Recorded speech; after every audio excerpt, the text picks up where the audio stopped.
Yeah, there's another criticism that's more of a criticism of Girard than it is mimetic desire that came up a few times, and it's that Girard is a practicing Roman Catholic, if I'm correct.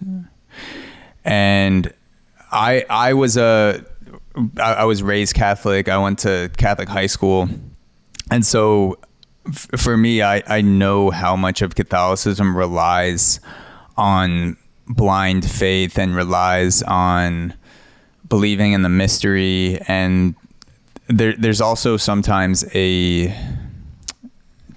least for me, when I was learning about the Bible and going through school, there was this sense of questioning is bad. No one specifically told me that asking questions was bad, but there were certain things that people just seemed perturbed by or seemed pissed off if you were to ask a question about something in a story in the Bible, or ask, why do we do this, or why when we go to confession we're not actually offered solutions to our problems, but we're told to say 10 Hail Marys and 10 Our Fathers and things like that. And as a Roman Catholic, I don't know if it's a criticism against Girard, but for me, I definitely have trouble now that I'm looking back on, and I wouldn't say I'm a Catholic now. I would say I'm more in line as an atheist.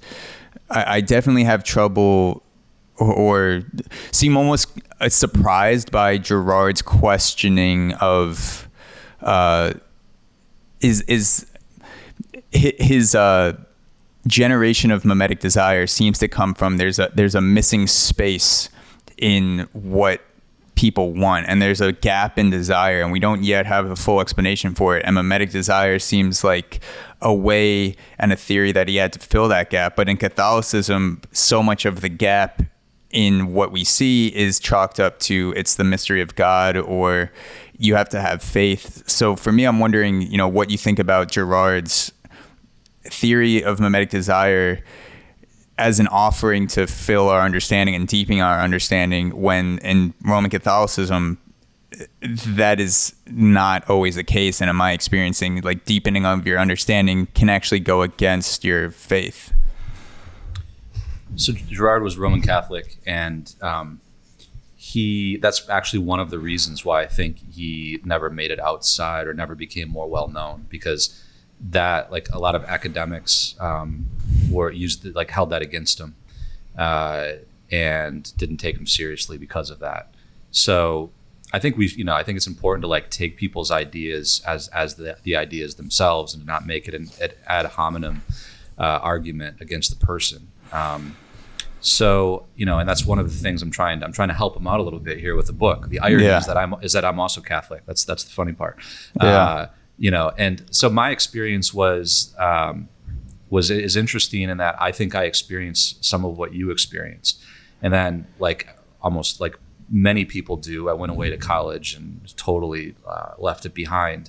And then I came back to it later in life with more of a kind of a, in a more mature understanding of it, and sort of realized, like, the interplay between faith and reason, and some of the most brilliant scientists, like the guy that basically proposed the Big Bang Theory, Catholic. Mm-hmm. So there's been many great scientific minds that also managed to be to be able to combine that with a mature understanding of faith. So that's, I think, what Girard has done. There are theological aspects to the work, like the scapegoat mechanism, right? So I think he's done a great service, actually. I think you can appreciate Girard without being a religious person at all, because he's describing a human phenomenon. So I think anybody can appreciate the thinking at that level, and I hope people don't hold his religion against him. But because he was writing for everybody. At the same time, if you are interested in some of the theological applications of his thought, they're there. And I think he made connections and sort of, like, deepened the relationship between faith and reason, in a sense. I mean, and Girard actually said that his discovery of mimesis actually is what led him back to the church, because it like filled in some like missing pieces for him. Like he was able to understand like, what is sin? Well, maybe it's just like deviated desire or something like that. So, I mean, if for people that are interested in the theological aspects, they're there. So I think you can read mimetic theory and Girard at like a bunch of different levels. You read it at like, just here's a phenomenon in the world. You can connect it to perennial philosophy. You can connect it to theology. And that's why I always say, like, for people that are interested in learning more about it, it's like, well, what are you interested in?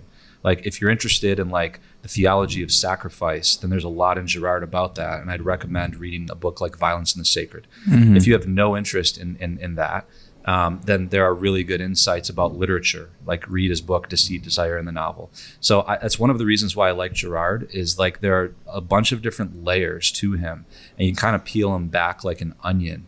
And I think you just have to take the ideas on their own terms, and you can go as deep as you want to go.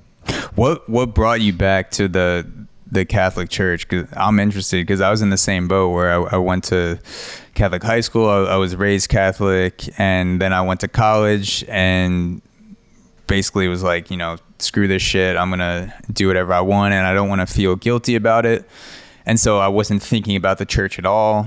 And then within the past couple years, I'm still an atheist, but I recognize the important sense of community that religion and the Catholic Church in general provides, especially for people that may not be in an area like I am in Brooklyn, where I have tons of options to join communities. Someone in the Midwest that's where they see their friends. They go to church once a week. So I recognize the benefits of and the structure and the sense of community that religion can bring. For you, what was it that brought you back to Catholicism?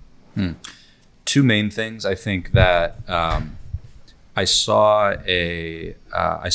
a few people in my life. This goes back to the beginning of our conversation, that just kind of like showed up in my life without me seeking them out.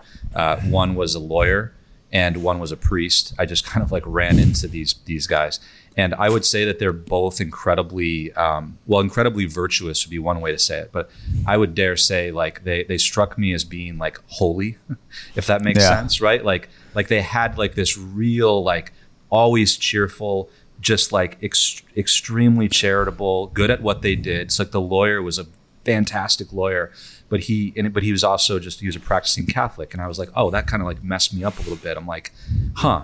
Right. Like, so there's like nothing more powerful than a powerful like model of desire. And I'm like, I would love to have.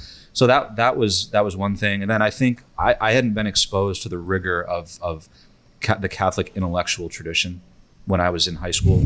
So I never heard that. And I dismissed it, I think, a little too easy. And then later in life, I went back and there's a 2,000-year-old, very, very rich intellectual tradition. And I probably just wasn't ready for it when I was in high school, but then later I met these people. I dove into it. I was able to make sense of it a lot more. I mean, this is a long journey for me, right? It wasn't like it's not like I read one book and all of a sudden everything made sense, but I gave it a chance as an adult. And I was like, well, let me, there's some very smart people that have been Catholics over the years. And I'm going to read them. And I also realized like, I'm a voracious reader. And I got to a point in my late 20s where I was like, I could tell you more about what like Tim Ferriss has written than I could tell you about the Gospels. And I was like, it seems a little off. And I was like, I think I should go back and read the Gospels. Yeah. Hey guys, thank you so much for watching. As a reminder, you can become a premium subscriber today. Watch the full, uncut, 2+ hour episodes of the AUXORO podcast, plus gain access to 2 bonus episodes every month at auxoro.supercast.tech. Link is also in the description. Thank you so much for supporting quality content from independent creators like myself. Cheers.